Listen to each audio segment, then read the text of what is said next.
തലയിലെ താരൻ മാറാൻ പല ഷാമ്പൂകളും ഉപയോഗിച്ചിട്ടും വീണ്ടും വീണ്ടും താരൻ വരാറുണ്ടോ? കുളിച്ച് പുറത്തിറങ്ങിയതിനു ശേഷം കറുത്ത ഷർട്ടിൽ വെള്ളപ്പൊടി പോലെ താരൻ വീഴുന്നത് കണ്ടിട്ട് പുറത്തിറങ്ങാൻ പോലും മടി തോന്നുന്നുണ്ടോ? അങ്ങനെയെങ്കിൽ ഈ വീഡിയോ നിങ്ങൾ അവസാനം വരെ കാണണം. കാരണം താരൻ മാത്രം ലക്ഷ്യമാക്കി ഉപയോഗിക്കുന്ന സെൽസൺ ഷാമ്പൂ എങ്ങനെ ഉപയോഗിക്കണം, ആരൊക്കെ ഉപയോഗിക്കണം, എത്ര തവണ ഉപയോഗിക്കണം, എന്തൊക്കെയാണ് ശ്രദ്ധിക്കേണ്ടത് എന്നതെല്ലാം വളരെ എളുപ്പത്തിൽ ഈ വീഡിയോയിൽ നോക്കാം. അതോടൊപ്പം സെൽസൺ ഷാമ്പൂ ഉപയോഗിക്കുമ്പോൾ പലരും ചെയ്യുന്ന ചില തെറ്റുകളും അവസാനം പറയാം. ആദ്യം തന്നെ ഒരു കാര്യം മനസ്സിലാക്കാം. താരൻ എന്നത് തലയിൽ അഴുക്കടിഞ്ഞു കൂടുന്നതുകൊണ്ട് മാത്രമുണ്ടാകുന്ന പ്രശ്നമല്ല. തലയോട്ടിയിലെ എണ്ണമയം, ചർമ്മത്തിലെ സ്വാഭാവികമായ ചില മാറ്റങ്ങൾ, ഒരു പ്രത്യേക തരത്തിലുള്ള ഫംഗസിന്റെ അമിത വളർച്ച എന്നിവയെല്ലാം താരനുമായി ബന്ധപ്പെട്ടിരിക്കാം. അതുകൊണ്ട് വെറുതെ തല കൂടുതൽ കൂടുതൽ കഴുകിയാൽ മാത്രം എല്ലാവരുടെയും താരൻ മാറണമെന്നില്ല. ഇവിടെയാണ് സെൽസൺ പോലെയുള്ള പ്രത്യേക താരൻ നിയന്ത്രണ ഷാമ്പൂകൾക്ക് പ്രാധാന്യം വരുന്നത്. ഇനി നമുക്ക് ആദ്യ ഭാഗത്തിലേക്ക് പോകാം. താരൻ എന്തുകൊണ്ടാണ് ഉണ്ടാകുന്നത്? തലയോട്ടിയിൽ ചെറിയ ചെറിയ വെളുത്ത പൊടി പോലെ ചർമ്മം അടർന്നു വരുന്നതാണ് സാധാരണയായി നമ്മൾ താരൻ എന്ന് പറയുന്നത്. ചിലരിൽ ഇത് വളരെ ചെറിയ തോതിൽ മാത്രമായിരിക്കും. എന്നാൽ ചിലരിൽ താരനോടൊപ്പം ചൊറിച്ചിലും ചുവപ്പും എണ്ണമയവും ഉണ്ടാകാം. ചിലപ്പോൾ തലയോട്ടിയിൽ കട്ടിയുള്ള പൊടി പോലെയുള്ള പാളികളും കാണാം. ഇത് കണ്ട ഉടനെ പേടിക്കേണ്ട കാര്യമില്ല. പക്ഷെ താരൻ സ്ഥിരമായി തുടരുകയോ വളരെ കൂടുതലാകുകയോ ചെയ്താൽ അതിന്റെ കാരണം മനസ്സിലാക്കേണ്ടത് പ്രധാനമാണ്. തലയോട്ടിയിലെ എണ്ണമയം കൂടുമ്പോൾ ചില ഫംഗസുകൾക്ക് വളരാൻ അനുയോജ്യമായ സാഹചര്യം ലഭിക്കാം. ഇതിൽ പ്രധാനപ്പെട്ട ഒന്നാണ് മലസീസിയ എന്ന ഫംഗസ്. ഇത് സാധാരണയായി പലരുടെയും തലയോട്ടിയിൽ തന്നെ കാണപ്പെടുന്ന ഒന്നാണ്. പക്ഷേ ചില സാഹചര്യങ്ങളിൽ ഇത് കൂടുതലായി വളരുമ്പോൾ ചർമ്മത്തിൽ ചൊറിച്ചിലും പൊടിയലും ഉണ്ടാകാൻ സാധ്യതയുണ്ട്.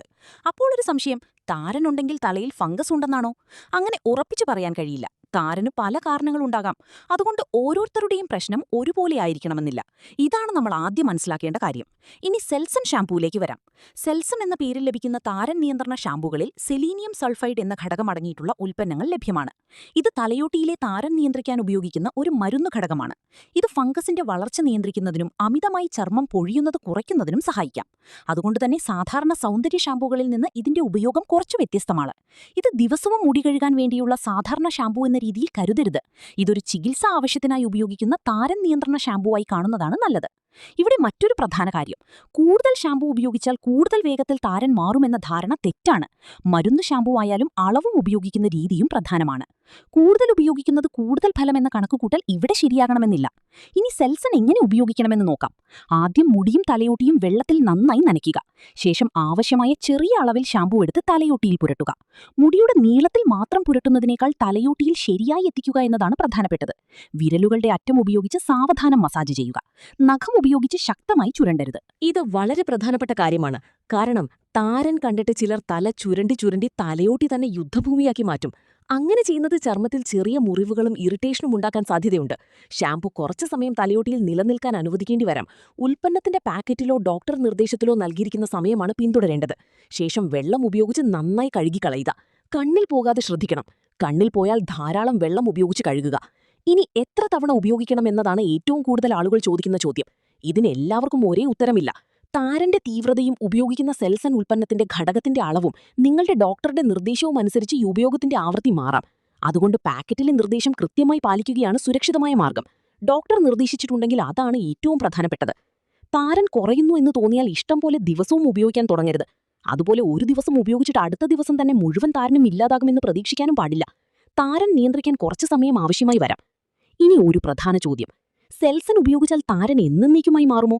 അങ്ങനെയൊരു ഉറപ്പ് നൽകാൻ കഴിയില്ല. താരൻ പലരിലും വീണ്ടും വരാൻ സാധ്യതയുള്ള പ്രശ്നമാണ്. ഒരു ചികിത്സയിലൂടെ നിയന്ത്രണത്തിലാക്കിയാലും പിന്നീട് വീണ്ടും ഉണ്ടാകാം. അതുകൊണ്ട് ലക്ഷണങ്ങൾ കുറയുന്നത് ചികിത്സയുടെ വിജയമായിരിക്കാം. പക്ഷെ അത് ജീവിതകാലത്തേക്ക് താരൻ ഒരിക്കലും വരില്ല എന്നർത്ഥമല്ല. തലയോട്ടിയുടെ സ്വഭാവം, എണ്ണമയം, കാലാവസ്ഥ, സമ്മർദ്ദം, മറ്റ് ചർമ്മപ്രശ്നങ്ങൾ എന്നിവയെല്ലാം ചിലരിൽ താരനെ സ്വാധീനിക്കാം. ഇനി സെൽസൺ ഉപയോഗിക്കുമ്പോൾ ശ്രദ്ധിക്കേണ്ട ചില കാര്യങ്ങൾ. ഒന്നാമതായി, കണ്ണിൽ പോകാതെ ശ്രദ്ധിക്കുക. രണ്ടാമതായി, തലയോട്ടിയിൽ മുറിവോ ശക്തമായ ഇറിറ്റേഷനോ ഉണ്ടെങ്കിൽ സ്വയം ഉപയോഗിക്കുന്നത് ഒഴിവാക്കി വിദഗ്ധന്റെ ഉപദേശം തേടുക. മൂന്നാമതായി, ഉപയോഗിച്ച ശേഷം ശക്തമായ കത്തൽ, ചൊറിച്ചിൽ, ചുവപ്പ് അല്ലെങ്കിൽ മറ്റേതെങ്കിലും അസാധാരണ പ്രതികരണം ഉണ്ടാകുകയാണെങ്കിൽ ഉപയോഗം നിർത്തി ഡോക്ടറോട് ചോദിക്കുക.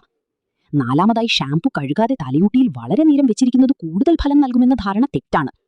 അഞ്ചാമതായി, കുട്ടികൾക്കും ഗർഭിണികൾക്കും മുലയൂട്ടുന്നവർക്കും പ്രത്യേകിച്ച് മറ്റേതെങ്കിലും മരുന്നുകൾ ഉപയോഗിക്കുന്നവരും കുട്ടികളും പ്രത്യേക ആരോഗ്യ സാഹചര്യങ്ങളുള്ളവരും സെൽസൺ ഉപയോഗിക്കുന്നതിനു മുമ്പ് വിദഗ്ധന്റെ ഉപദേശം തേടുന്നത് നല്ലതാണ്. അവസാനം ഒരു കാര്യം മാത്രം ഓർക്കുക, താരനുള്ളപ്പോൾ ഷാമ്പു മാറിക്കൊണ്ടിരിക്കുന്നത് മാത്രം പരിഹാരമല്ല. പ്രശ്നത്തിന്റെ കാരണം മനസ്സിലാക്കുകയും ശരിയായ ഉൽപ്പന്നം ശരിയായ രീതിയിൽ ഉപയോഗിക്കുകയും ചെയ്യുകയാണ് പ്രധാനപ്പെട്ടത്. സെൽസൺ നിങ്ങൾക്ക് അനുയോജ്യമായിരിക്കാം, പക്ഷേ അത് എങ്ങനെ ഉപയോഗിക്കുന്നു എന്നതാണ് അതിന്റെ ഫലത്തെയും സുരക്ഷയെയും വലിയ രീതിയിൽ സ്വാധീനിക്കുന്നത്. നിങ്ങൾ സെൽസൺ ഉപയോഗിച്ചിട്ടുണ്ടെങ്കിൽ നിങ്ങളുടെ അനുഭവം കമന്റ് ചെയ്യൂ. താരൻ കുറഞ്ഞോ? ചൊറിച്ചിൽ കുറഞ്ഞോ? അല്ലെങ്കിൽ എന്തെങ്കിലും പാർശ്വഫലം അനുഭവപ്പെട്ടോ? നിങ്ങളുടെ അനുഭവം മറ്റുള്ളവർക്കും ഉപകാരപ്പെടാം. ഇത്തരത്തിലുള്ള മരുന്നുകളെയും ആരോഗ്യ സംരക്ഷണ ഉൽപ്പന്നങ്ങളെയും കുറിച്ചുള്ള ലളിതമായ മലയാളം വീഡിയോകൾക്കായി ചാനൽ സബ്സ്ക്രൈബ് ചെയ്യാനും വീഡിയോ ഇഷ്ടപ്പെട്ടാൽ ലൈക്ക് ചെയ്യാനും മറക്കരുത്. അടുത്ത വീഡിയോയിൽ മറ്റൊരു പ്രധാന ആരോഗ്യ വിഷയവുമായി വീണ്ടും കാണാം.